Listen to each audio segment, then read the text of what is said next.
Hello everyone, it's Old Guardian here. In this video I want to talk about what I consider to be the biggest problem in Hearthstone at the moment. Other people may be focused on like the current meta and hey, what sort of nerfs should happen in order for the meta to feel better.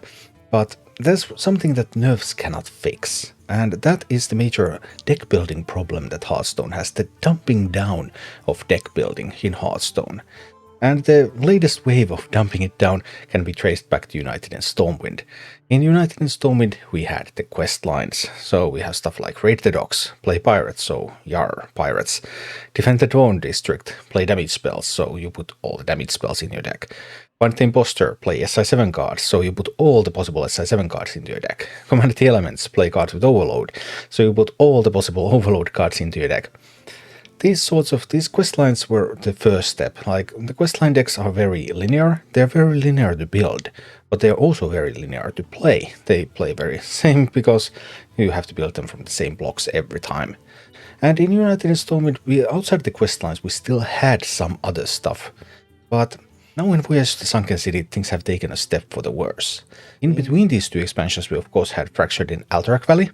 And well, that didn't quite go well either, although it was better than United in Stormwind. In that sense, it wasn't as linear, but we got these gems, for example, Courteous Demon Render, Lightforce Cariel, Rukand of the Elements, and you could add the pre-nerf Shadowcrafter scabs to this list as well. So, like, if you build a Demon Hunter deck, let's say, are you going to put Courteous Demon Render into it? If you're not, you're stupid. Because Courteous Demon Render is a great card for every possible Demon Hunter archetype. You put it in an aggro deck, you put it in a mid-range deck, you put it in a control deck, you put it in a combo deck. No matter what sort of deck you're going to build, you're always going to put Courteous Demon Render into it. Same goes for Lightforce Cariel. Are you going to build a Paladin deck? Well, you better put Lightforce Cariel into it. Yeah, that's just how it goes. Rukand of the Elements. Are you going to build a Shaman deck? Would you consider putting Rukand of the Elements into it? Well, almost in every single case. Yes, you would. So, Fractured in Alterac Valley didn't bring us as many of these new linear archetypes, although the questlines were still very, very prevalent, of course, during this era. But it brought us cards that just go everywhere. Very expensive cards that you just have to have, and you have to put them everywhere. So that's also kind of dull from deck building point of view, but also from the point of view of simple gameplay, because the gameplay becomes very linear. You're going to play against Paladin, well, they are going to have Lightforce Cariel in their deck, yeah. Are they going to find it? That's just something that you have to keep in mind every single game you're going to play against Paladin for the rest of the year. But Voyage to the Sunken City has been by far the worst offender. This is the worst expansion of Hearthstone from deck building perspective of all time. Because now we have stuff like Drench Survivor, Battlecry Dredge, if it's a mech droid. And Dredge looks at the bottom 3 cards of your deck. Radar Detector, scan the bottom of your deck. Swordfish Dredge, if it's a pirate, give the weapon and pirate +2 attack. There's all sorts of cards here that you have to put a lot of these synergy cards into them. So let's say you're playing a mech mage. You have to build your mech mage with around 17 to 20 mechs in it. If you put fewer mechs than 17, well, you're just asking for trouble. You're just asking, hey, I don't really want to win. Because you really need a critical mass. Like 20 is probably the preferable amount. If you're building a pirate rogue, 17 to 20 pirates. If you're building a Murloc warlock, well, 17 to 20 Murlocs. There are so many decks in Voyage to Sunken City where you just have to put in a huge number of specific minions, and then that's going to be it.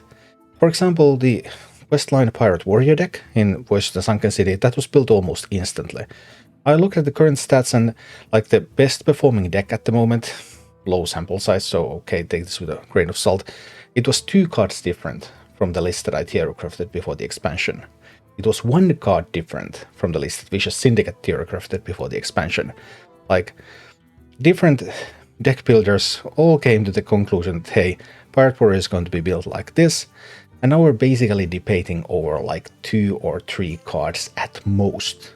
And it's just a few days into the expansion, because the deck building has been dumped down so much. And also, the deck building experience is linear, the gameplay experience is linear, and yeah. Whether it's Nagas plus spells, whether it's the Abyssal Curse package that takes a bunch of your deck, whether it's pirates, whether it's mechs, whether it's Murlocs. So many archetypes right now are very simple to build.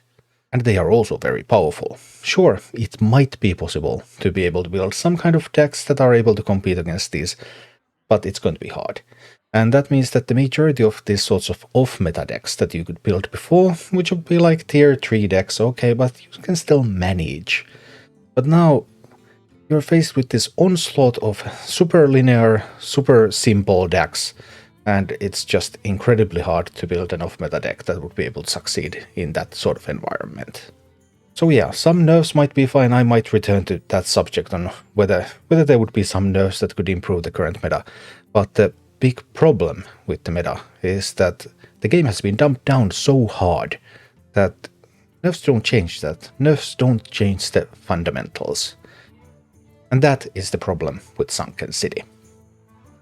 Thank you for watching. If you enjoyed the content, please click the like button, subscribe to my channel, and check out my Twitch channel.